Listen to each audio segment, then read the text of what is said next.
about 2 years ago, I'm visiting my sister in Florida, and I'm with my nephew Xavier and my niece Lily, and I had taken them to the playground that was across the street from their house, and we're coming back, and I'm trying to keep us all together as one unit, you know.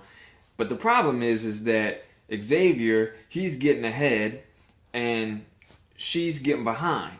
And at this point, you know, he's 4 years old, and she's 2.5. So what happens is I recognize the situation and the dilemma that I'm in, and I go and I pick her up, and I proceed to carry her. And then I follow that up with trying to get Xavier's attention and get him to, you know, fall back and stay with us, which really wasn't going so well. And then all of a sudden, Lily, with her little awesome little kid voice, says, He's not listening to you. He's not being very obedient. And I was like, what? And I looked at her.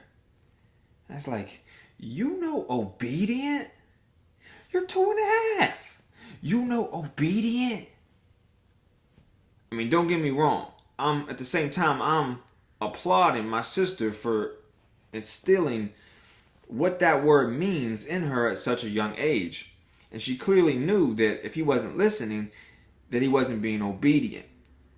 And I remember another time where that word came up because I said it in a team meeting at work, and everybody on my team was like, obedient, that's a big word. And I'm like, well, no, not really. And I guess to me it's really not, because it's something that I hear all the time. But in the situation with Lily, I was floored because I'm like, you're just 2.5 and you're saying words like obedient? I mean, that was just crazy. But it's something that we can all learn from, because I can say that as a Christian, you know, I still have times, many times, where I struggle with obedience. And obedience in several different ways, you know, whether that be my calling, what I'm supposed to do, you know, or just being an example.